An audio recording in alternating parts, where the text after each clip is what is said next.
Hussein?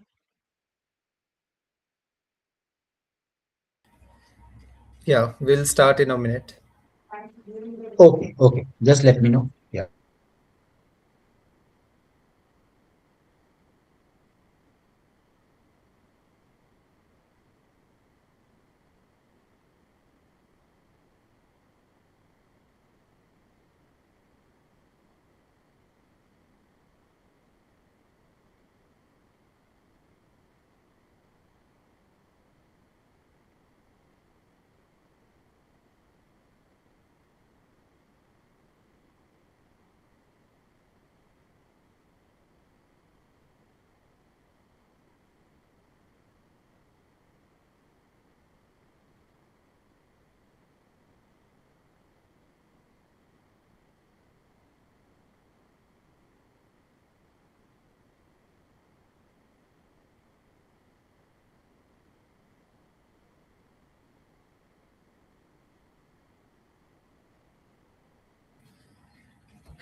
A very good evening, everyone. Welcome to Professor H.D. Sankalia monthly lecture series on Jain heritage.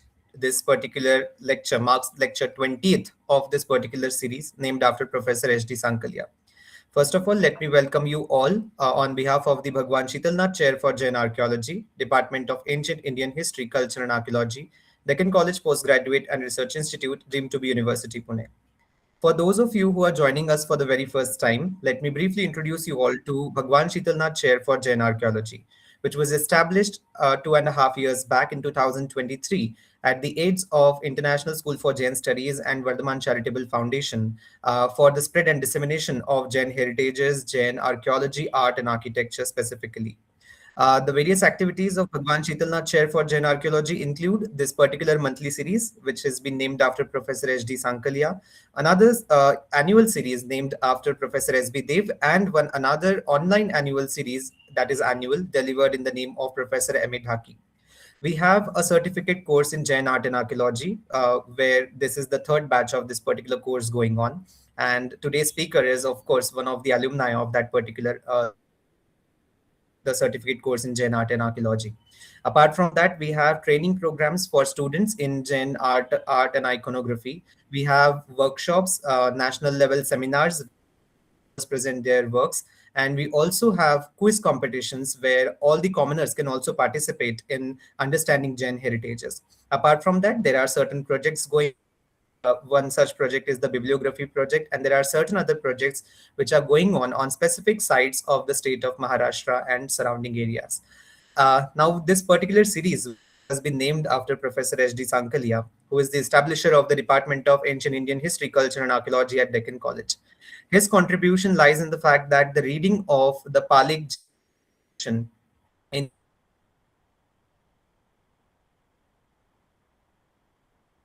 that the presence of Jainism in the region of Western Deccan and specifically in the state of Maharashtra could be pushed back to the first century BCE or second century BCE. He, along with Dr. Shobna Gokhale, read that particular inscription. And apart from that, his various legacies in the field of archaeology, art, and architecture is an inspiration to all of us. That is why this particular series was named on the title Jain Material Culture from Sopara, Maharashtra, Sculptural Evidence and Literary References. We have our one of the alumni of our certificate course, Mr. Siddarth Kale.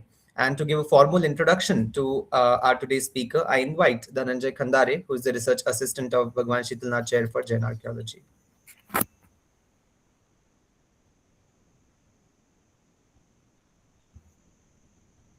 Thank you, Oshin. Good evening, everyone. Our today's speaker, Siddharth Kale, has obtained a master's degree in ancient Indian culture and archaeology from the University of Mumbai. He has completed certificate course in Jain art and archaeology. Currently, he has been serving as the research head at Labdhi Vikram Jain Jana Seva Trust. He has co-founded into the past heritage research and leads various heritage walks. I would like to welcome Siddharth Kareji and would like to request him to please start your lecture. Thank you. Thank you for your warm welcome.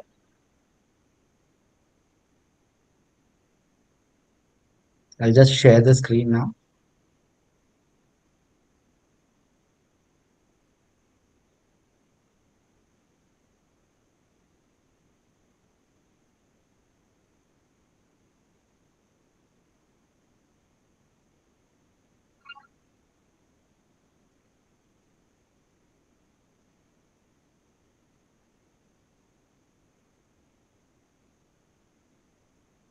Is it visible? Yes, it is. But can you just minimize that label that is showing up? Okay.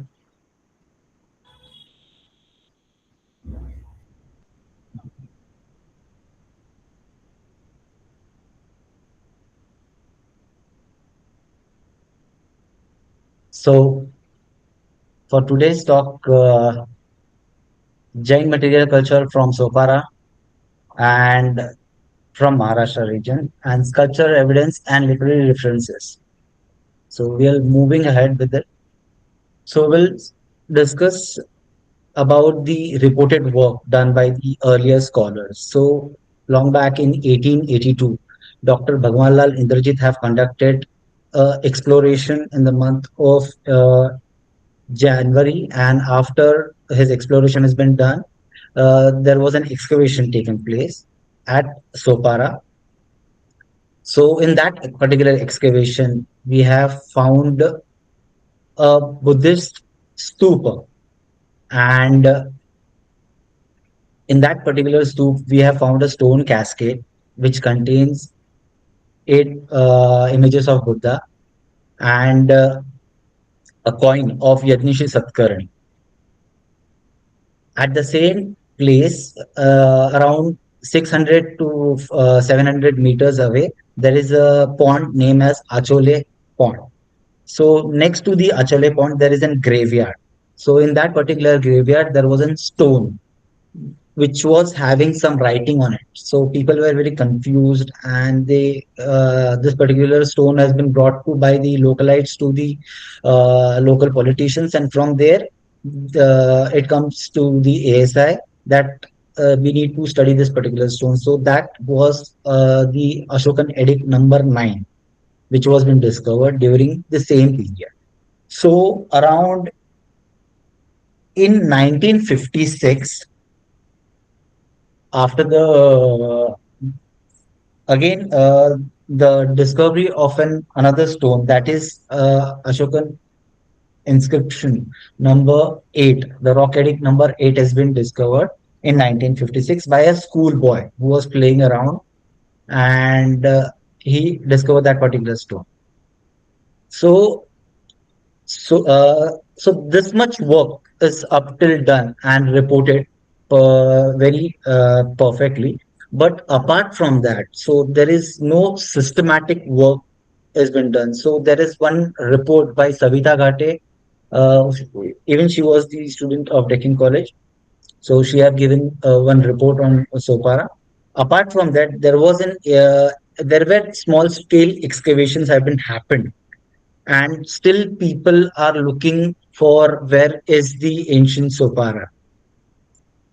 So still people don't find out there. In fact, before COVID, there was a survey done by the Poland University with the help of engineering numismatic department. In that particular survey, they have found several coins, Satavahana coins from the region of Sopara, but still the port is not yet been reported, and still people are working on it, and most probably there are few mounts which we I have reported with my friends have been brought by to the notice of ASI. So most probably in upcoming year there would be an excavation done in that particular region. So we have found many several fragments which are lying around in this particular region. There are different water bodies which were the earlier paleo channels from this particular region. So in earlier paleo times, there were huge ships who have been coming with the help of high tide in the port, and once the material has been brought down, when the tide has again comes up, it will move back. So looking forward, we'll move ahead. So we have found many Hindu idols, many Vishnu idols, Brahmanical idols have been found from Chakreshwar. Buddhist data is being coming from this particular region, and very few kind of element is coming from the Jain point of view. So I like to bring to your notice that there is a place named as Takipada.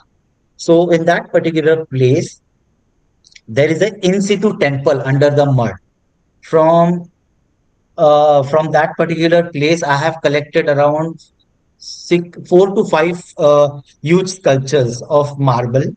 So basically, those sculptures were kept outside the house, and they were not uh, taken good care. And they used to keep their shoes, they used to wash their clothes on that particular stone. So one day I approached the localites that we should move those sculptures. So right now those sculptures are under University of Mumbai. So I'll be showing you some pictures of that also. So before that, we'll look after some important references of Sopara in Jain literature. So Paumacharya is a text dating back to 4th century, mentions that Love and Kush conquered a lot of region. So one of the region was Sopara. So Paumacharya, if you don't know, it's basically a Jain Ramayana in which Ravana is the main hero. And Kuvalamala is also a text in which around 778 CE mentions that a merchant from Takshashila came to Sopara for trade with the horses. So definitely this particular region is next to Godbandar. So basically, even Godbandar was known for his horse trading. So definitely there must be a link among these two channels. And these are the various names of Sopara mentioned in the literature. So these are the few loose sculptures. So the very first idol you are looking at your left is the idol of Ambika.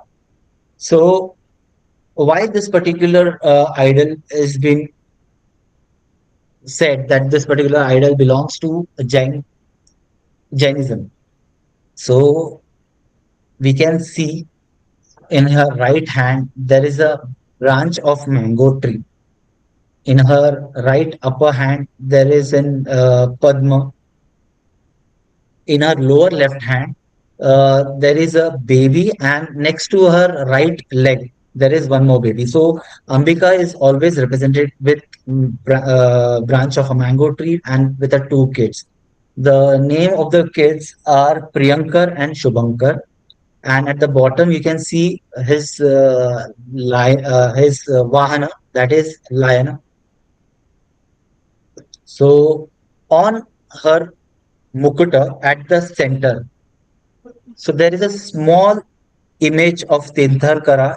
Right now, the quality of the picture is not that good, but there is a small idol of Tirthankara. Basically, uh, Ambika is the Yakshini of Neminatha. And on your right, there is an Prabhavar. So the place which I have mentioned, named as Takipada, so this particular sculpture comes from that particular. So most probably this would be an Abhishek done by two elephants to a center idol. And as you can see, this particular lintel on the made by marble has been collected from that particular house which I was talking about.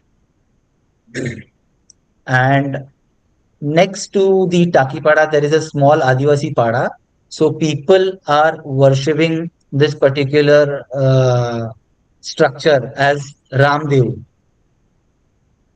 Rambhav, sorry, Rambhav. So in this particular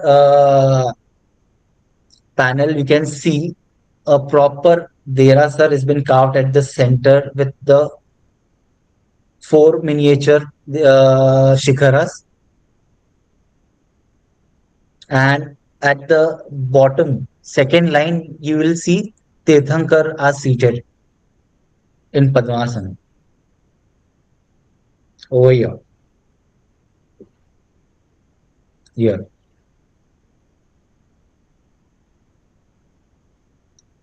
So Vastupal and Tejpal, basically these two persons are brothers. So Vastupal Charitra mentions that Vastupal and Tejpal were born in Sopara in around 12th century. So basically the date comes Vikram Samvat 1235 to 1240, and that turns into 1178 CE. So both the brothers commissioned for constructions of temples and carry a lot of pilgrimage, including two yatras of Sopara. Since they were the ministers of Solankis and they were also influenced by the sun worshippers, because why I'm quoting this worshippers, because we have found a particular idol of Surya Dev. I'll just show you the image. This is the image of the god Surya. So at the bottom over here, there is an inscription dating back to 1334 to 1412 CE. So inscription says in Shaka year 1334, and it is not that readable. Uh, Belongs to Mod Nyati, Poma, son, the renegade with the help of the funding from his son Parijit for the welfare of the his father Poma and mother Gauri Devi at the coastal town of Sopara, and Sri Kurukuteshwar Tirtha commissioned for the Surya Murti. So basically, how we see in Buddhism, the votive stupa. So similarly, after fulfilling a wish, a particular family or particular person is giving donation to a particular tirtha. So that particular thing it can be reflect over here. So it in earlier inscription it is mentioned Kurukuteshwar Tirtha. So Surya Kurukuteshwar. So Pethar Shah Kumar Charitra mentions Pethar Shah in 1223 to 1283 CE construction constructed a Parshvanath temple at Sopara. So basically, Pethar Shah have constructed a Parshvanath temple in 12th century at Sopara. So even Vivid Tirtha Kalpa by Jain Prabha Suriji mentions that amongst 84 the Sopara is one of the most important tirtha. Similarly, Vivid Tirtha Kalpa also mentions that Kalikunda, Kurukuteshwar Tirtha of Parshvanath. And in the old list of 108 Parshvanath mentions Sopari Parshvanath. So basically, more than it's not like just couple of one particular deras, that is the Agashi Tirth was there. Inscriptions and text mentions that there were several Tirth place were there apart from the Buddhist centers. So there is one more text. Basically, it is a handwritten text named as Sopara Vignapti, and that particular manuscript we have disappeared. And with the help of Zamkerkar sir, we came to a particular conclusion. He came to a conclusion that particular style of writing is of Marugujar style, and Monish Shah have written an article on that particular. Basically, that particular text mentions that a monk is traveling from Gujarat region and coming to Agassi Tirtha. And whatever the flora and fauna he sees in that particular region while traveling, all the flora and fauna has been mentioned in that particular text. So, modas. Basically, how come Surya worshippers are giving donation to this particular region of Sopara? So, if we look at different texts, Chinchinny copper plate says that it mentions extensively about Moda people who came from Modera and settled down in Samyan, that is today's Sanja. They were principally the sun god worshippers, and Mayuka, Malin, and rose to prominence under the region of Rashtrakutas. Both the copper plates pretend to Rashtrakuta kings Indra III and Krishna III, respectively, were issued by the Moda rulers of Samanya, that is Sanjan. It mentions that there were Brahmanas and Baniyas who rose to power. Almost during the same time period, Bhimdev have constructed a Sun temple at Modera. So basically, uh, definitely there was an trade amongst the Sopara and the Bharuch region and the Gujarat region. That's how the migration pattern can be seen in this particular sculpture. And we have come through bronzes, so there is a mythical story says that, just a minute. Yeah, sorry. So as I've mentioned earlier, how after a wish has been fulfilled, we give a donation. Similarly, extensively bronzes have been donated by the worshippers to the temple trust. So among those, there were seven bronzes which we have found from Agashi Tirtha. So coming back to Agashi, so there was an idol which has been found from Chakreshwar Talab. And basically that particular idol was an idol of Muni Surat, which is right now the main idol has been placed in Agashi Jain temple. So after the discovery, while cleaning the water tank at Chakreshwar, that particular idol has been found. And after that particular discovery, the Jain community came forward that we should take that particular idol. And there is an so how to take that idol? So the localites decide that we should just keep that particular idol on a bullock cart, and wherever that particular bullock cart has been stopped, we will construct a derasar on that particular region. So they place the idol on the bullock cart, and bullock cart start walking. The bull start walking, and it stopped at Agashi village. And the Jain community decide to construct a temple over there. So see, for constructing a particular temple, we need funds. Okay, so many in what you call many merchants came forward. We should give the donation, and during that particular time, Moti Shah Seth from Mumbai have lost his ships in the sea, and he have taken a vow that wherever the his ships will be found, he'll construct a temple. And luckily, what happened? The ships came to the Sopara region, and once he got the ships, he take a vow that I will give the whole donation to construct the Derasar. And that's how the Agashi Tirth has been established, on the construction has been done. So in that particular Tirth, there were around seven bronzes have been came forward. So the very first idol is of Neminath, which date back to Vikram Samvat 1550 to 1458, and it is the Panchatirthi.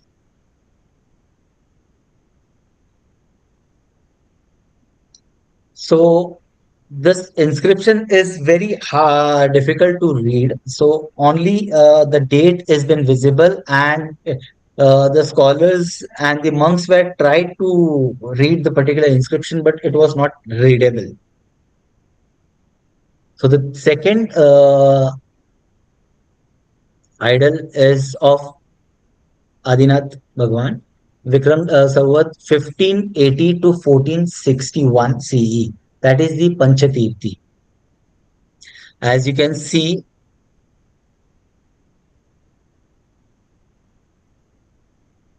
and again, in this particular inscriptions, it says on the Magadha Sudha, 10th Buddha of 1580, Lakshmana belongs to a Shrimanal Nyati and Dusuka Gotra along with his wife Lakmed, a son of Kandena.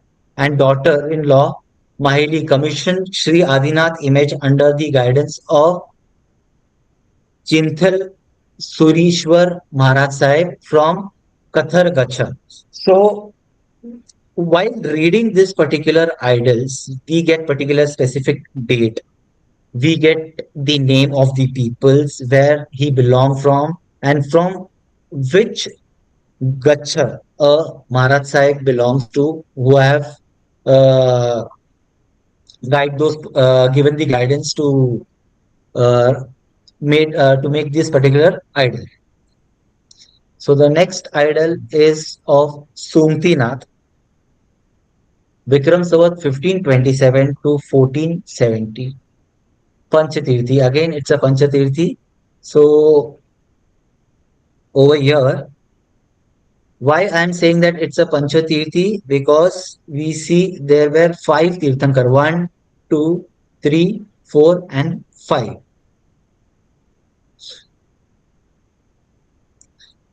Okay, just a minute. Okay.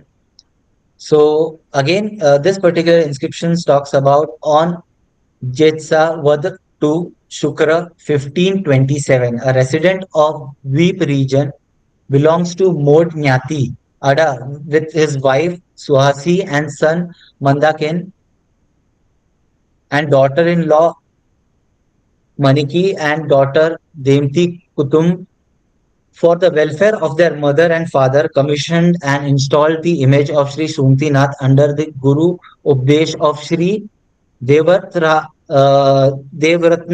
Suri from Agama Gacha. So the fourth, just a minute.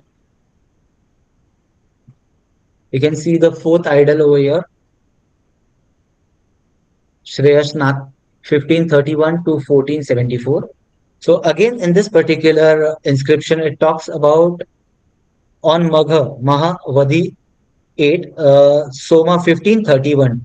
Work belonged to Sri Shrimal Nyati along with his wife Haku, Harku and son Varishri and wife Khanu and her son Latkan for the welfare of Haku.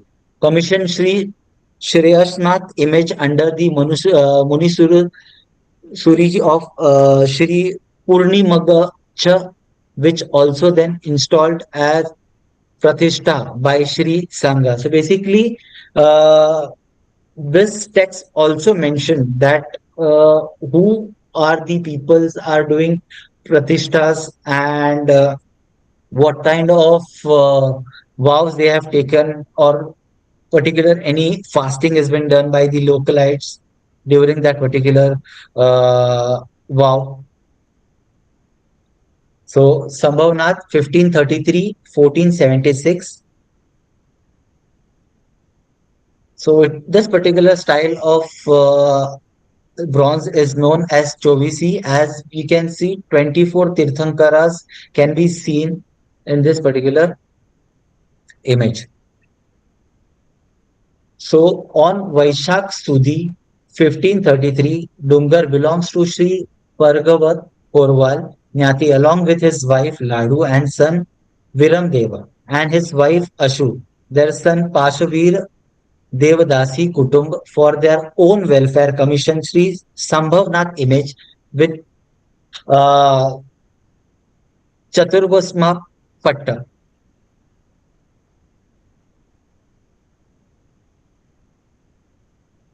And there is this particular image of Adinath. So basically this particular image is this small and can be dated back to 1612. The image is mounted on something and basically that particular thing is broken as you can see at the bottom over here.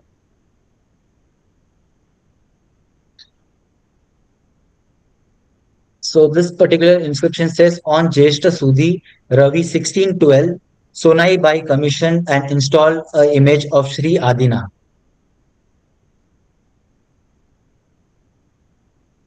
And as compared to this particular bronzes, This bronze of Adinath is much heavier in the weight category. So there is the last image of Vimalnath, and again it is we found it in a broken condition. So Narad Jog Pavan and welfare of their parents commissioned and installed Sri Vimalnath image under Sri Vijay Singh Suribhi from Ugadraj region. So coming back to the conclusion that where have this bronzes have been came from, because even the temple trustees doesn't know that these particular bronzes were been kept in their lockers from several years. And in Jain trust, basically after a trustee has been retired, a new person has been appointed. So this particular chain was been followed from many years, and the people were not aware who have brought those particular bronzes. So in 1939, Ranchod Das Liani mentions that during the survey, a lot of bronze image have been found, and they are now under the custody of Jain Temple Trust and Nare and Agashi. Okay, so we have one Derasar in Agashi, but what about Nara? So I have done an extensive survey in that region, but I have not found a single trace of any Jain idol have been placed nearby Nare. The sign of the Jain temple at Nare are not yet been the but the Agashi Jain temple is an important place for Jain even today. However, the local population of Jain is also depleted in this region.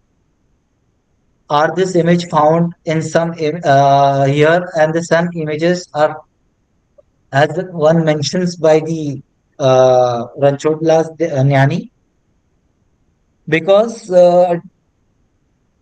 as in 2019, when we have presented this particular paper about the bronzes, Zamkhedkar sir mentions that in early 90s, like in 1980s, when he was an assistant director working in State Department, uh, there was an NCC camp going on in Sopara. During the clearance work, there was a hoard of bronze found from this particular region.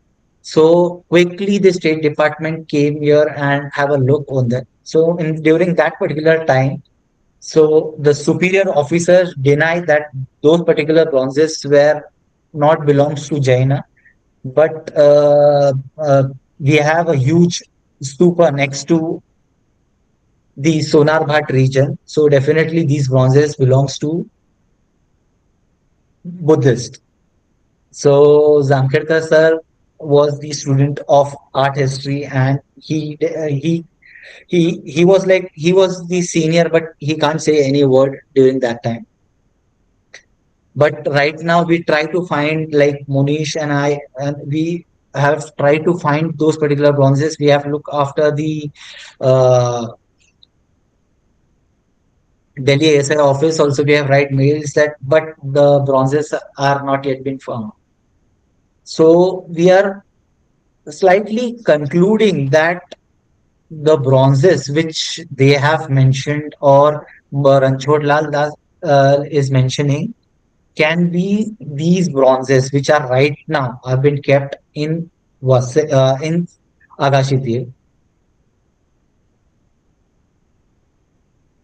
A local monthly around 1920s mentioned that after Chaturmas, people went to do their Panchatirthi from Agashi to Vasai, covering from Chakreshwar, Nala. However, no trace of Jain populations to be here and mentioned local today, because many of the Jain population have been shifted to Mumbai for the business purpose or their family owned decision.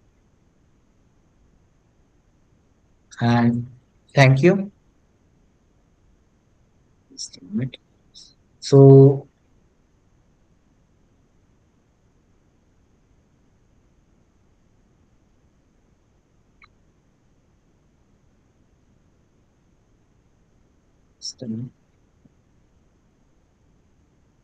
Yeah. Yeah, thank you very much, Siddharth, for the lecture on Sopara and focusing on the literary aspects as well as the bronzes and the sculptural remains that you found in and around the particular site of Sopara. There are a few questions in the chat box. Akash Bukuru is Okay. asking what dating methods were used for Sopara Jain sculptures, stylistic versus epigraphic versus stratigraphic. So he's interested in archaeology, and that's why like he's requesting you to clear that doubt. So basically, on the sculptures and the bronzes, the date which has been mentioned. So usually we take that particular date. So, and there are various different methods to look a particular sculptures with their style, Shelley also. But particularly, the date has been mentioned in the sculpture, so we don't need to date in from our way. Yeah. Next question again by him is that do the Sopara Jain remains show evidence for Roman or sea trade contact and amphorae coins with Jain layers? So this type of excavation or the mounds which have recently found in few years, if we do a proper excavation, then we can conclude as if during my exploration, I have found a Mauryan coin during the exploration. So yes, Sopara have potential, and we have found the pieces of amphoras also from this region. Manjari Bhadirao ma'am is asking, Kurkuteshwara, is there a place name here as Kurkuta? Where is it now? So thank you for your question, ma'am. So this particular place is no, like we are looking for that particular place. So in inscription, it is mentioned that the donation has been given to Kurukuteshwar Tirtha in Sopara. But as if now only one particular place, that is the Takipada region in Sopara, is having the in situ temple. From like on that particular land, people are constructing house. While constructing, the Jain idols are coming out. Yes. Okay. Ma'am has asked another question relating to the previous question. Is there a place name similar to this somewhere around? No, ma'am. No. We are like I have tried in different way, but we still can't find that particular place. If you get any clue, please do let us know. I hope so that you further Yeah. discover this particular place. Maybe some Yeah, literary surveys through some Tirtha Vandanas and all, especially of the late medieval period, may help to get some links. Shailesh Shinde that's sir right. is Yeah. asking, is there any possibility that bronzes are transmitted from another region because bronze images are movable? Yes, can be. And like yes, we find this particular references of mobile images comes from the Buddhist also as references of mobile images from Kaneri also we have found. So definitely it could be transferred from Gujarat region also. After coming here, they have written the inscription. We can't date that particular thing. Yes, that's the issue with bronzes because they are very much Yeah, movable. yeah. Akash is again asking, some scholars argue that Sopara Jain presence is 8th century CE. How does your material evidence respond to that? So coming back to the Chinchini copper plate, so it is mentions that particular Mod Nyati from Sanjan region has been having a trade with the Sopara. So definitely this particular link says that there wasn't trade happening during that time amongst the Jain community in this region. And definitely in mercantile, Jain peoples are having their prominent role. Yes.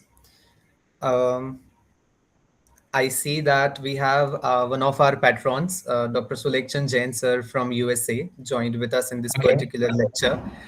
If Dr. Sulekchan Jain sir wishes to say a few words on the lecture, we request you, sir, to kindly express your opinions on the lecture.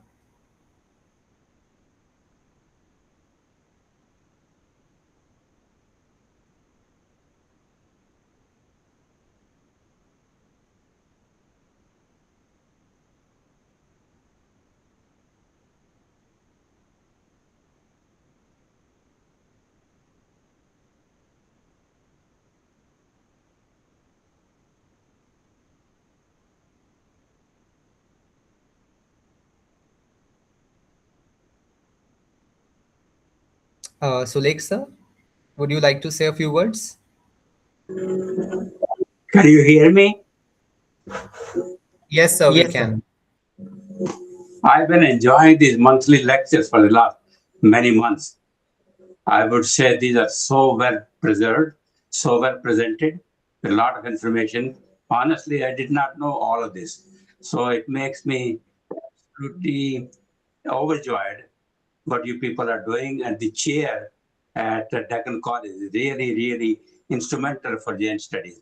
So I want to thank you, Shrikantji, and also Ocean Bomb and everybody else. Thank you and keep up this tradition. Jai Jain. Thank you very much, sir. Thank you.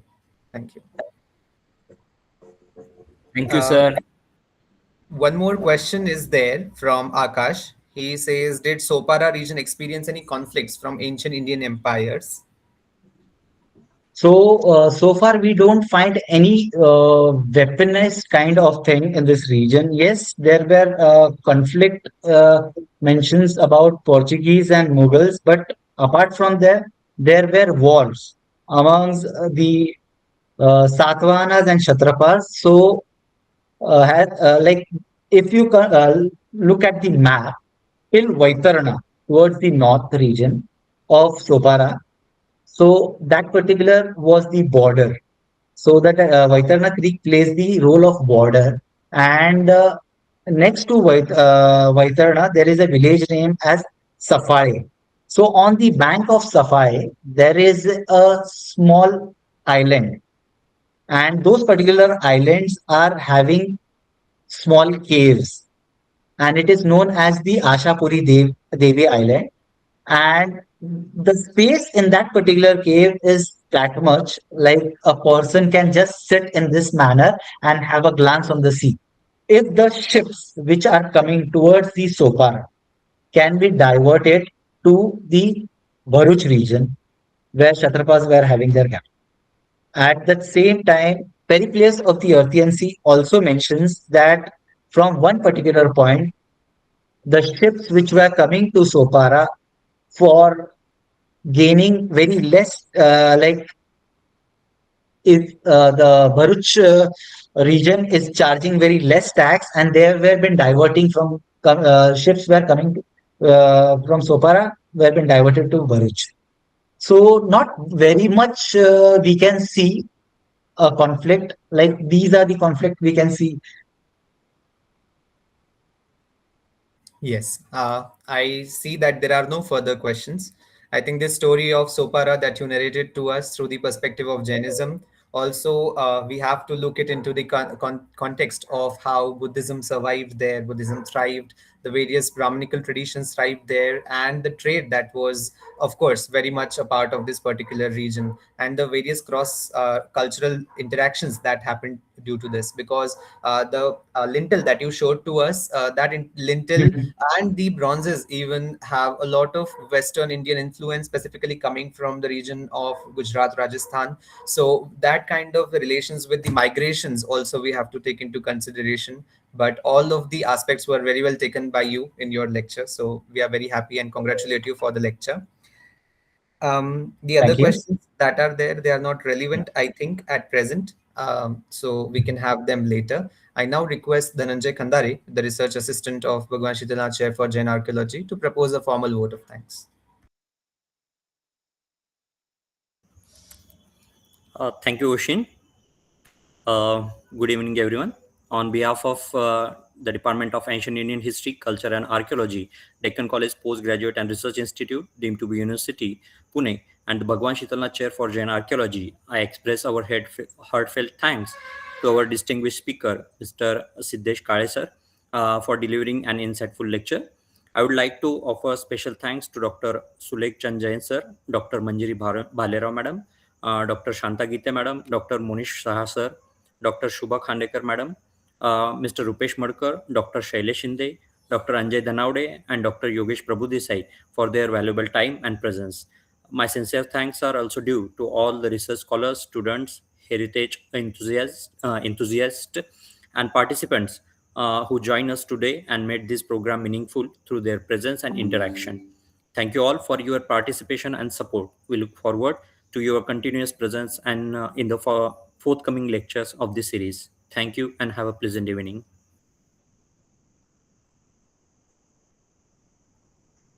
Thank you.